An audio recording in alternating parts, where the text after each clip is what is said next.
blood veins. So blood vessels veins நல்லா இருக்கணும் அப்படிங்கிறதுக்காக தான் இந்த வாட்டி நாங்கள் கிளாஸ் பற்றி டிஸ்கஸ் பண்ணப்பே அந்த சாப்டர் எடுத்தோம். நம்ம ஹார்ட்டை பற்றி பார்த்தா ரெண்டு விஷயம் கேள்விப்பட்டிருப்பீங்க.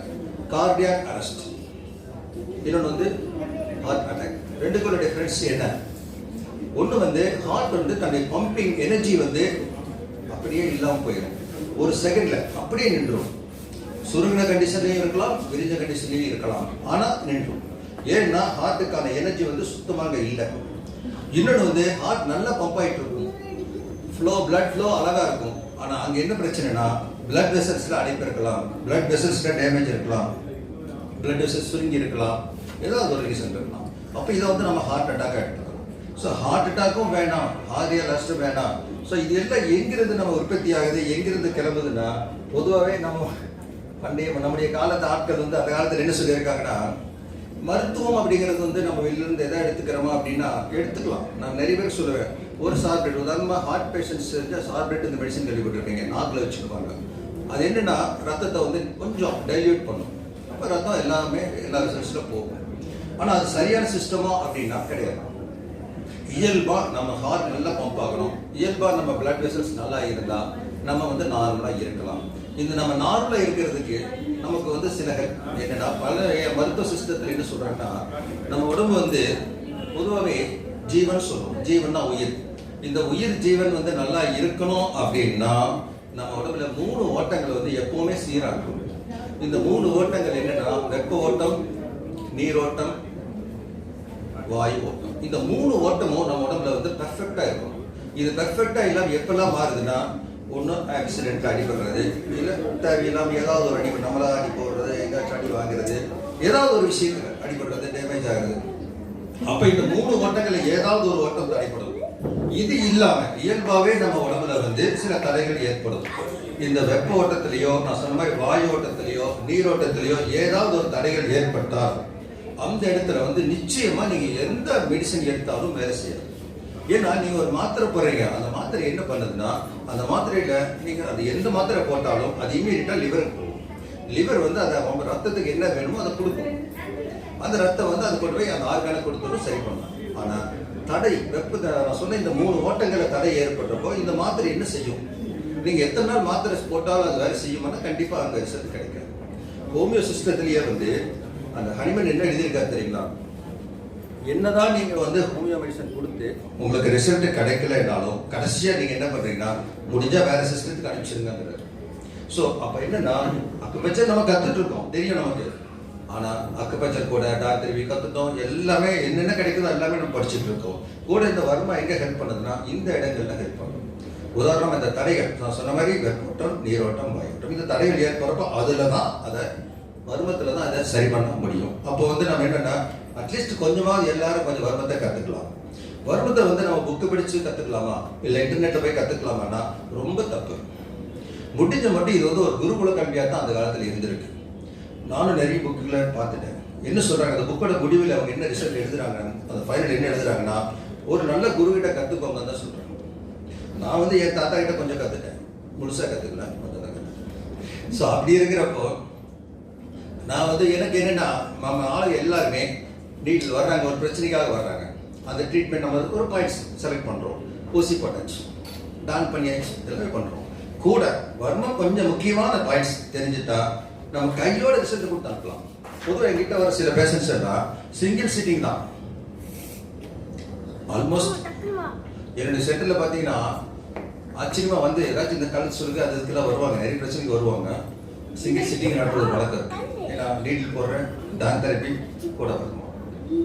இந்த 3வே பண்றப்போ நல்ல ரிசல்ட் கொடுக்க முடியுது. கிட்டத்தட்ட நான் 2006 படித்தேன், என் கூட படித்த ஒரே ஒருத்தர் தான் இருக்கு. ஸோ அதனால அப்போ அந்த மாதிரி இவ்வளோ வருஷமா 16 வருஷம் ஆச்சு. நான் என்னுடைய அனுபவத்தில் நான் நிறைய விஷயங்கள் பார்த்தேன், நிறைய பேஷண்ட் பார்த்தாச்சு. வர்மத்தை கூட ஜாயின் பண்ணி பண்றப்போ அவ்வளோ நல்ல ரிசல்ட் கிடைக்குது. அதனால உங்களை வந்து தெளிவாக சொல்றேன், அட்டாமா மெம்பர்ஸ் யாரா இருந்தாலும் எப்போ வேணாலும் என் சென்டருக்கு வாங்க, நான் எந்த காசும் வாங்க ஃப்ரீயாக நான் வர்மம் சொல்லித்தரேன். ஆனால் அட்டாமா மெம்பர்ஸுக்கு மட்டும்தான். அட்டாமா மெம்பர்ஸ் எல்லாம் தயவுசெய்து மெம்பர் ஆகிக்கோங்க. அதுக்கப்புறம் சரியா இப்போ நம்ம கிளாஸ் போயிடலாமா? இப்போ வர்மம் அப்படின்னா நம்ம வந்து இது நிறைய பேசலாம். இப்போ நம்முடைய ஹார்ட் பம்பிங் வந்து கரெக்டாக இருக்கணும், அதுல இருந்து பிளட் ஃப்ளோ கரெக்டாக வரணும். அதனால நான் ஹார்ட் வந்து ஆரம்பிச்சிடுறேன். ஸோ இதயத்துக்கு வந்து ஒரு சிலர் வந்து ஸ்டண்ட் வச்சுட்டு வந்து அடுத்த நாள் இறக்குறாங்க. நீங்கள் கேள்விப்பட்டிருப்பீங்க. கிட்டத்தட்ட 5 லட்சம் 6 லட்சம் செலவு பண்ணி ஸ்டண்ட் வச்சுட்டு மருத்துவத்தை வந்து அடிக்கடி மரணம் ஜெயிச்சுட்டு இருக்கு. இதுதான் உண்மை. அப்படி இருக்கிறப்ப நம்ம போய் 10 லட்சம் 20 லட்சம் செலவு பண்ணணுமா அப்படின்னு நம்ம முடிவு பண்ணிக்கலாம். என்ன சொன்ன மாதிரி இதெல்லாம் வந்து நம்ம கையில் இல்லை, மேலே இருக்கு. ஸோ கடவுள் பொறுப்பில் விட்டுடலாம். சரிங்களா? இப்போ நான் வந்து இதயத்துக்கு மட்டும் ஃபர்ஸ்ட் நான் ஸ்டார்ட் பண்ணுறேன். ஏன்னா ஹார்ட் நல்லா இருந்தால் தான் நம்ம வந்து கண்டிப்பாக வந்து உடம்பு வந்து எல்லா ஆர்கானுக்கும் ரத்தம் போய் சேரும் அப்படிங்கிற கான்செப்டில் வர்மம் வந்து 96 வர்மம் இருக்கு. முக்கியமான அட்வைஸ் அவ்வளோலாம் நான் எடுக்க போகிறதில்ல. பிளட் ரிலேட்டடாக மட்டும்தான் நீ சப்ஜெக்ட், அதனால் அப்படி எடுத்துருக்கேன் நான். சரிங்களா? நான் கொஞ்சம் நோட்ஸ் செட் பண்ணி வந்திருக்கேன், வச்சு தான் கொஞ்சம் பார்க்கணும், எதுவும் மறக்கக்கூடாது இல்லையா? இப்போ நம்ம இதயத்துக்கு பலம் கொடுக்குற வர்மங்கள் சில இருக்கு, அதில் ஒவ்வொன்றா சொல்லிட்டு வரேன். சப்போஸ் எழுத முடிஞ்சா எழுதிக்கோங்க. வர்மத்தில் வந்து ஒட்டு வர்மம் எழுதிக்கலாம். ஒட்டு வர்மம். ஒட்டு வர்மம் அப்படின்னா இருதயத்திற்கு பலம் சேர்க்கும், இதயத்துக்கு பலம் சேர்க்கும். அவ்வளவுதாங்க. இதயத்துக்கு பலம் சேர்த்தா கார்டியலஸ் கண்டிப்பா எப்பவும் எந்த காலத்துலயும் வர. இப்போ எங்க இருக்கு? கீழ்த்தாடை முன்பக்க குழியில் உள்ளது. அவ்வளவுதான், ரொம்ப சிம்பிள். கீழ்த்தாடை முன்பக்க குழியில் உள்ளது. இது வந்து நான் இப்ப என்ன பண்ணியிருக்கேன்னா, இந்த வாட்டி என்னதான் நம்ம வர்மத்தை பத்தி சொன்னாலும் இந்த இடம் எப்படி லொகேட் பண்றது, அதனால இந்த வாட்டி நான் என்ன பண்ணேன்னா எக்ஸ்ட்ரா ஒரு சின்ன வேலை செஞ்சுட்டு வந்திருக்கேன். அக்குபஞ்சர் பாயிண்ட்ஸ் ஆட் பண்ணிட்டு வந்திருக்கேன். சரிங்களா? இதை வந்து உங்களுக்கு கொஞ்சம் எல்லாத்துக்கும் ஈஸியா இருக்கும் தான் நோட் பண்ணிட்டு வந்திருக்கேன். 223 அதாவது கீழ்த்தாடை முன்பக்க குழியில் இருக்கிறது. இது வந்து நம்ம அக்குபஞ்சர்ல 223. சரிங்களா? அதாவது இங்க இந்த குழி. ஸோ இதில் வந்து நம்ம வந்து என்ன பண்ணலாம்னா, வர்மத்தில் வந்து நிறைய இருக்குங்க. அது தட்டு வர்மம், தடவல், ப்ரெஸ்ஸு, அது மாதிரி நிறைய இருக்கு. ஒவ்வொன்றுக்கும் சில மெத்தட்ஸ் இருக்கு. இதெல்லாம் வந்து ப்ராக்டிக்கலாக கற்றுக்கிறது நல்லது. இருந்தாலும் இன்னைக்கு நான் கொஞ்சம் ஓரளவுக்கு சொல்லணும் இல்லையா, அதனால சொல்கிறேன். நம்முடைய நடு 3 விரல் தொட்டு மேல் நோக்கி அசைக்கவும். நடு 3 விரல் தொட்டு மேல் நோக்கி அசைக்கவும். இவ்வளவுதாங்க. 223 ஒட்டு வர்மம், கீழ்த்தாடையில முன்பக்க குழி இருக்கு, நடு 3 விரல் வச்சுட்டு 3 வாட்டி மேல் நோக்கி அசைச்சா கண்டிப்பா இதயத்துக்கு பலம் சேர்க்கும். இது கொஞ்சம் டீட்டெயிலாக வேணும்னா அப்புறம் நம்ம வந்து டீட்டெயிலாக இந்த பேப்பரை கிட்ட தான் இருக்கும், அப்புறம் என்ன பார்த்துக்கலாம். சரிங்களா? நான் ஸ்பீடாக கொஞ்சம் போனோம். அடுத்தது கூம்பு வர்மம். இந்த கூம்பு வர்மம் வந்து இது எழுதிக்கோங்க, ஈஸியாக இருக்கும். 217க்கு ஒரு விரல் இடப்பக்கம். இந்த வாட்டி எல்லாமே அப்படிதான் எழுதியிருக்கேன், அதனால நீங்க கூம்பு வர்மம் வந்து ரொம்ப ஈஸியா இருக்கும். 217க்கு ஒரு விரல் இடது அப்படி எழுதிக்கோங்க. நான் இதுவும் அப்படிதான், இதயத்திற்கு வலு சேர்க்கும். அதாவது ஹார்ட் வந்து எனர்ஜி கிடைக்கும். இது எங்க இருக்குன்னா கழுத்து குழி இருக்கு இல்லைங்களா? 217 தெரியும், பட் நான் டெஃபினிஷன் எப்படி இருக்கு? கழுத்து குழியில் இருந்து 7 விரல் கீழே, ஒரு விரல் இடது பக்கம். கழுத்து குழியில் இருந்து 7 விரல் கீழே, ஒரு விரல் இடது பக்கம். எழுதிக்கிறீங்களா? நடு 3 விரல் தொட்டு, எல்லாமே மேக்சிமம் நடு விரல் இல்லைன்னா கட்டை விரல் அப்படிதான் வரும். நடு 3 விரல் தொட்டு லேசாக அழுத்தம் கொடுத்து இடது பக்கம் நோக்கி அசைக்கவும். ஏன்னா ஹார்ட் இடது பக்கம் தான் இருக்கு, அதனால அங்க வந்து இடது பக்கம் அசைக்கவும். கூம்பு வர்மம் 217க்கு ஒரு விரல் இடது பக்கம் இருக்கு. ஹார்ட்டுக்கு நல்லது, இதயத்திற்கு வலு சேர்க்கும். அடுத்தது ஹலோ, தட்சிணை காலம். இது ரொம்ப தெரியும் நம்ம எல்லாத்துக்கும். தட்சிணை காலம்னா நம்ம வந்து தட்சிணை எங்க வைப்பாங்க? கையில நடுக்கு. எஸ், அதுக்கு டெஃபினிஷன் வந்து pH.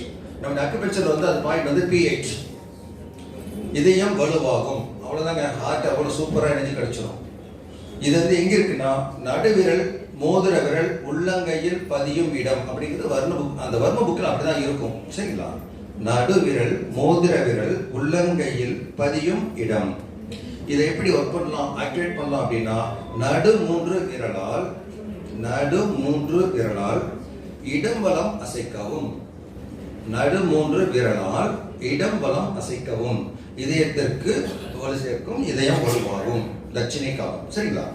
அதனாலதாங்க அந்த காலத்துல வந்து தட்சிணைங்கிறது இந்த கையோட மையத்துல கொடுப்பாங்க, இங்க சென்டர்ல. அதெல்லாம் அதனாலதான் அந்த பேரு தட்சிணை காலம். 4வது கௌளி காலம். ரொம்ப ஈஸி. கௌலி காலம் வந்து LI4 அவ்வளவுதாங்க. சிம்பிளா சொல்லணும்னா LI4 கௌலி காலம். கௌலி காலம் இதுவும் இதையும் வலுப்பெறும் அவ்வளவுதான். சரிங்களா?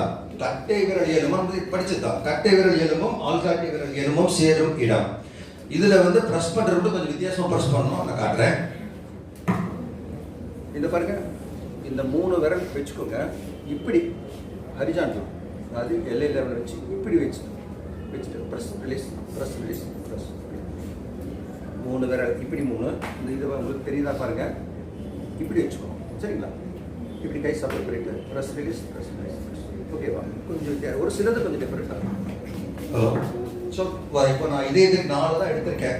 ஸோ இந்த 4 வர்மம் கரெக்டாக சப்போஸ் ஹார்ட் சம்பந்தமாக யாராச்சும் நம்மகிட்ட வந்தாங்கன்னா இந்த 4 வர்மத்தையும் நீங்கள் கண்டிப்பாக ஆக்டிவேட் பண்ணி விட்டுட்டீங்கன்னா அவங்களுக்கு குறைஞ்சது ஒரு மாதத்துக்கு நம்ம கேரண்டியாக சொல்லலாம், ஒன்றும் வராது. ஏன்னா ஹார்ட் எனர்ஜி கிடைச்சாச்சு. இது முடிஞ்சால் எல்லா பேஷண்ட்டையும் மந்த்லி ஒன்ஸாவது வர சொல்லுங்க. அப்படியே போயிட வேண்டாம். ஏன்னா நம்ம சரி பண்ணிடுறோம், அவங்க நம்ம மறந்துடக்கூடாது. முடிஞ்ச வரைக்கும் மந்த்லி ஒன்ஸ் திருப்பி வர சொல்லுங்க.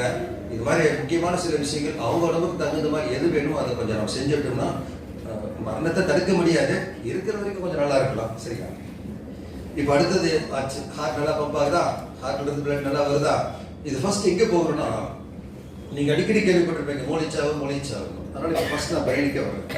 இங்கிருந்து பொறுப்புற ஹார்ட் இருந்து பொறுப்புற ரத்தம் வந்து மூளைக்கு நல்லா போகணும். அப்போதான் நம்ம தலைவலியிலிருந்து எந்த பிரச்சனையும் வராமல் இருக்கும். சரிங்களா? பொதுவாக தலைவலி வர காரணமே வந்து பிரெயினுக்கு பிளட் ஃப்ளோ கம்மி தான். தெரியுங்களா? பிரெயினுக்கு பிளட் ஃப்ளோ கம்மியான சிம்டம் தான் தலைவலியோட ஆரம்பம். அதனால நம்ம என்ன பண்றோம்னா பிரெயினுக்கு பிளட்டை நம்ம கண்டிப்பாக கொடுக்குறோம். வருடத்தில் வந்து அது ரொம்ப ஈஸியாக கொடுக்கலாம். பொற்சை காலம். இந்த பொற்சை காலம்ங்கிறது வந்து எப்படி எழுதுறீங்க பார்த்துருங்க. பொற்சை காலம். சரிங்களா? மூளைக்கு ரத்தம் செல்லும். ஸோ பொற்சை காலம், மூளைக்கு ரத்தம் செல்லும். இது வருமத்தில் வந்து டெஃபினிஷன் கொடுக்குறேன், நீங்க எழுதுங்க. பிடரி காலத்தில் இருந்து அப்புறம் பிடரி காலம் வரும், அதை நீங்க நோட் பண்ணிக்கலாம். அப்புறம் பிடரி காலத்தில் இருந்து ஒரு விரல் வலது, ஒரு விரல் இடது. ஒரு விரல் வலது, ஒரு விரல் இடது. இதுக்கு வந்து அக்குபஞ்சர் பாயிண்ட்ஸ் நான் சொல்றேன். DU16. சரிங்களா? DU16க்கு ஒரு விரல் வலது, ஒரு விரல் இடது.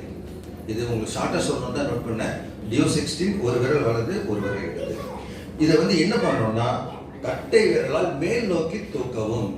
கட்டை விரலில் அழுத்தி மேல் நோக்கி தூக்கவும். அப்ப என்ன ஆகுனா பிரெயினுக்கு பிளட் ஃப்ளோ நல்லா இருக்கும். சரிங்களா? இப்போ எழுதி ஓகே தானே? ஸ்பீடா போடணும் இல்ல இல்ல ஸ்லோனா சொல்லுங்க, ஸ்லோ பண்ணிக்கலாம். காம்போதிரி வர்மம். காம்போதிரி வர்மம் அப்படிங்கிறது இதுவும் அப்படிதான். மூளைக்கு ரத்தம் சீராகும்னா அந்த வார்த்தையை நாங்கள் புரிஞ்சுக்கணும். ஒரு அப்ளை சொன்னது செல்லும், இப்போ சீராகும். அப்போ என்ன, அதிகமாக இருந்தாலும் சரி கம்மியாக இருந்தாலும் சரி கரெக்ட் பண்ணும். அப்போ காம்போதிரி வர்மத்தில் வர்மம் பார்த்தா நமக்கு மூளைக்கு ரத்தம் சீராகும். இது எங்க இருக்குன்னா கண் ஏரி எலும்பு மத்தியில். கண் ஏரி எலும்பு மத்தியில் இருக்கிறது காம்போதிரி வர்மம். நடுவிரல் தொட்டு இடம் வலம் அசைக்கவும். நடுவிரல் தொட்டு இடம் வலம் அசைக்கவும். பாயிண்ட் ஒரு சிம்பிள், ST1 தான். சரிங்களா? ST1 அதாவது இந்த கண்ணோட அந்த கருமிலி கீழே ST1 ரொம்ப சிம்பிள். நான் பார்த்து நோட் பண்ணது ST1 தான். ஏன்னா அந்த ST1 டெஃபினிஷன் அப்படிதான் இருக்கு. கண்ணேரி எலும்பின் குழியில் இருக்கிறது. நீங்க அக்குபஞ்சர் அப்படிதான் இருக்கும். அந்த வேர்ட் இருக்கு. நான் 2006 படிச்சப்போ, நான் டிப்ளமோ முடிச்சப்போ எனக்கு ஒரு CD கொடுத்தாங்க. அதுல வந்து அனட்டமியும் அக்குபஞ்சர் மெரிடியனும் அவங்க இருந்தது. அதை சிஸ்டத்துல போட்டு வச்சிருக்கு. இன்னும் இருக்கு என்கிட்ட. இதெல்லாம் அதுல இருந்து எடுத்தேன் இப்போ. ஆனா அப்பெல்லாம் அந்த மாதிரி நம்ம படிச்சோம். அப்படிதாங்க.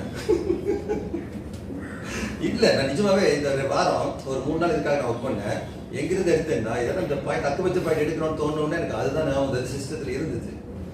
அவ்வளோ அழகா போன் டிராயிங் எல்லாம் போட்டு பாயிண்ட்ஸ் எல்லாம் அழகா நோட் பண்ணியிருந்தாங்க. அந்த CD வந்து அவ்வளோ நல்லா இருக்கு. சரி, ஓகே. அடுத்தது மந்திர காலம். மந்திர காலம் இது வந்து மூளைக்கு ரத்தம் செல்லும். சரிங்களா? கண்ணும் மூக்கும் சேரும் இடம். கண்ணும் மூக்கும் சேரும் இடம். இது ரொம்ப சிம்பிள். UB1 தான். UB1 பக்கத்துல. ஆமா, UB1 எழுதிக்கோங்க பக்கத்துல வேணாம். அந்த கண்ணும் மூக்கும் சேரும் இடம்.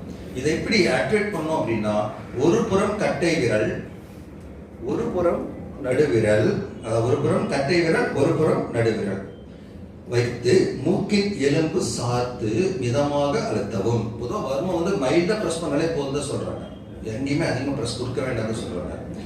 சரிங்களா? நடுவிரல் மூக்கின் எலும்பு சார்ந்து மிதமாக அழுத்தவும். ஓகேவா? இவ்வளவுதாங்க, சிம்பிள். நடுவிரல் அவ்வளவுதான். சரிங்களா? அழுத்தி அமுத்தினா போதும், ப்ரெஸ் பண்ணா போதும். UB1. சரிங்களா? அடுத்தது திறந்த காலம். இது எல்லாத்துக்கும் தெரிஞ்சது. நிஜமா இப்போ ரீசெண்டாக நான் எங்கேயோ ஒரு இடத்துல போனேன், ஒரு டெம்பிள் டெம்பிள் ஆக்சுவலாக ஒரு ஒர்க் அபிஷியலாக போனேன். அங்கே ஒரு டெம்பிள் இருந்தது, காயத்ரி டெம்பிள் இருந்தது.